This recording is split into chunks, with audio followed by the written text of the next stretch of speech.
Hello students, welcome back to our classes again. कैसे आप सब? आई होप आप बिल्कुल ठीक होंगे।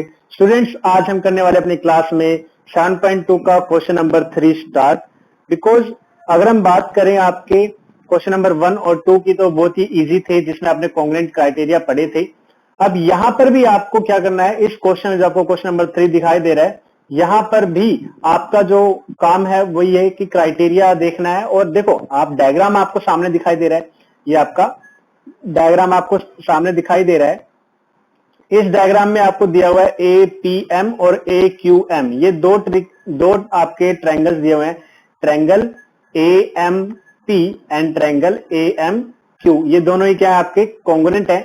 अगर दो ट्रायंगल कॉन्ग्रुएंट है तो उसके लिए कुछ ना कुछ क्राइटेरिया चाहिए। तो इन्होंने यहां पर आपको साइड्स, एंगल्स, साइड्स और कॉन्ग्रुएंट सब दे दिया। बस आपसे ये पूछ रहा है कि ये दोनों इक्वल क्यों है, इसका रीजन बताइए। जस्ट आपको आंसर में क्या लिखना है, यहां पे आंसर में लिखना है इसके रीजंस। अगर मैं बात करूं पीएम और क्यूएम, आप डायग्राम में देखो पीएम और क्यूएम। अभी जो डायग्राम है ये पहले से आपको बुक में मिलेगा। अभी जो डबल स्ट्रोक आपको दिखाई दे रहा है, इसका मतलब है ये दोनों साइड्स क्या है, इक्वल हैं। और ये आपको डायग्राम से पता चल रहा है। तो दैट मीन्स ये आपको क्वेश्चन में दिया गया है, और जो भी चीजें हमें क्वेश्चन में दी जाती हैं उसे हम कहते हैं गिवन। तो हम यहाँ पे आपका जो फर्स्ट रीजन आएगा उसमें आपका रीजन आ जाएगा गिवन। तो पहले का रीजन क्या है, ये दोनों साइड इक्वल क्यों हुई हैं? क्योंकि हमें क्वेश्चन में पहले से गिवन है डायग्राम में। दूसरा, फिर अगर आप देखें पीएमए एंगल, पीएमए जो आपको ये वाला एंगल दिखाई दे रहा है, ठीक है, तो ये क्या है, इस दूसरे वाले एंगल के इक्वल है, जिसका नाम है क्यूएमए। अब यहां पर भी क्या किया इन्होंने, डबल टाइम्स एक एंगल को रिपीट किया। देखिए यहाँ पे एक और दो बार लाइंस लगाई है सर्कल करके। दैट मीन्स ये दोनों एंगल्स भी क्या है, इक्वल हैं। और ये दोनों ही एंगल्स किस तरीके से इक्वल दिए इन्होंने, पहले से क्वेश्चन में गिवन है। तो यहां पर भी आपका रीजन जो सेकंड पार्ट के लिए आएगा वो भी क्या आ जाएगा, गिवन। ठीक है, क्यों आ रहा है ये गिवन? क्योंकि क्वेश्चन में गिवन है, इसलिए गिवन लिखा है कि क्वेश्चन में पहले से जो चीजें दे दी जाती है, बता दी जाती है, उनको क्या बोलते हैं, गिवन बोलते हैं। अब तीसरी चीज है ए एम, जो आपको यहाँ पे दिखाई देगी, A M is equal to A M. अब ए एम तो इन्होंने कहीं पे भी इक्वल नहीं बताया, लेकिन आप एक चीज देखो, ये दोनों ही जगह क्या है, सेम। जब एक चीज दोनों ही ट्रायंगल्स में आ जाती है तो उसको बोलते हैं कॉमन। तो यहाँ पे आप लिखोगे कॉमन साइड। क्या लिखोगे, कॉमन साइड। तो ये हो गया रीजन पहले 3 पार्ट्स का। अब आप देखो यहां पर क्या हो गया, कॉन्ग्रुएंट पार्ट दिया हुआ है। क्या दिया हुआ है, कॉन्ग्रुएंट पार्ट्स। अब दोनों ट्रायंगल से कॉन्ग्रुएंट आपको दिखाई दे रही है, ये किस तरीके से कॉन्ग्रुएंट है? अगर आप रीजन देखें, एक साइड, एक एंगल और एक साइड। अब डायग्राम में देखो, यहाँ पे क्या है, पहले साइड, फिर कौन आया, एंगल, फिर कौन आई, ये वाली साइड। तो साइड, एंगल, साइड। तो यहाँ पे रीजन लिखेंगे तो रीजन में क्या आ जाएगा, बाय साइड, एंगल, साइड। या फिर जब उसको शॉर्ट फॉर्म में लिखोगे तो बाय SAS क्राइटेरिया।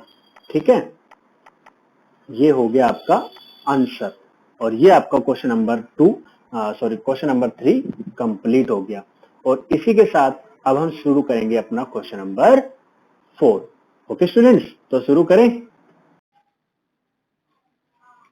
स्टूडेंट्स, यहां पे अगर आप क्वेश्चन नंबर 4 देखते हो, तो क्वेश्चन नंबर 4 में आपको क्या दिया हुआ है, दो ट्रायंगल दिए हुए हैं, ट्रायंगल एबीसी और ट्रायंगल पीक्यूआर। ठीक है, देखो ट्रायंगल एबीसी और ट्रायंगल पीक्यूआर। और इस दोनों ही ट्रायंगल्स में आपको इनके एंगल्स की वैल्यू दी है। जैसे कि एंगल ए कितना है आपका, 30 डिग्री, एंगल बी कितना है, 40 डिग्री, और एंगल सी कितना है, एंगल 110 डिग्री। ठीक है, एंगल सी की वैल्यू कितनी है, 110 डिग्री। और ट्रायंगल पीक्यूआर के अंदर भी जो आपके 3 एंगल्स हैं उनकी वैल्यूज भी सेम इसी तरीके से इक्वल वैल्यूज दी हुई हैं। तो एक स्टूडेंट ने क्या कहा कि ट्रायंगल एबीसी और ट्रायंगल पीक्यूआर आपके क्या है, कॉन्ग्रुएंट है, वो भी कौन से क्राइटेरिया से, ट्रिपल ए क्राइटेरिया से।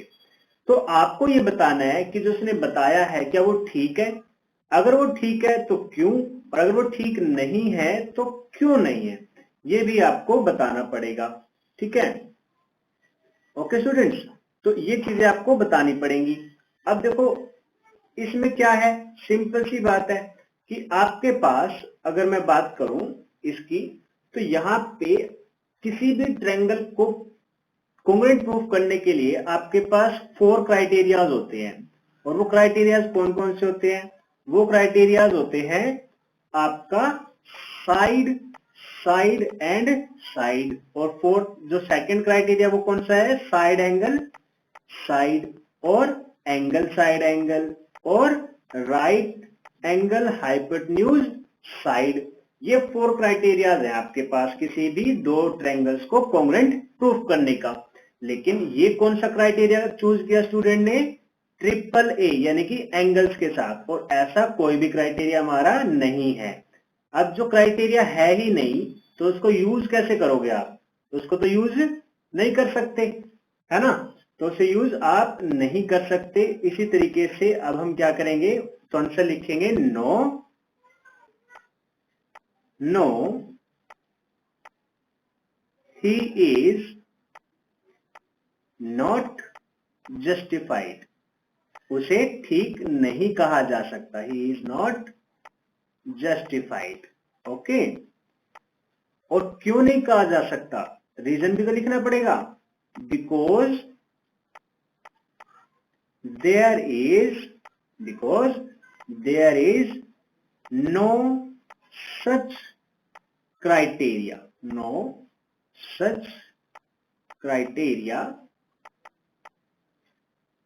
for the congruence of triangle, for the congruence of triangle with triple A, ठीक है, with triple A।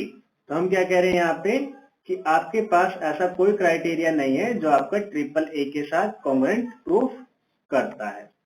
Okay students, तो आपको ये चीज ध्यान रखनी है। तो अगर ट्रिपल ए का कोई क्राइटेरिया है नहीं तो वो जस्टिफाइड नहीं होता है, और ये हमारा क्या है आज का आंसर। और आज हमने अपने क्वेश्चन नंबर 3 और क्वेश्चन नंबर 4 को अपनी वीडियो में किया है। एक क्वेश्चन नंबर 3 किया आपने और एक क्वेश्चन नंबर 4, और जो नेक्स्ट क्वेश्चन है उसके लिए करेंगे हम नेक्स्ट वीडियो में। तो आज के लिए तो बस इतना ही। स्टूडेंट्स अपना काम टाइम पे करते रहो और अच्छे से स्टडी करते रहो। तो आज के लिए तो thank you, have a good day.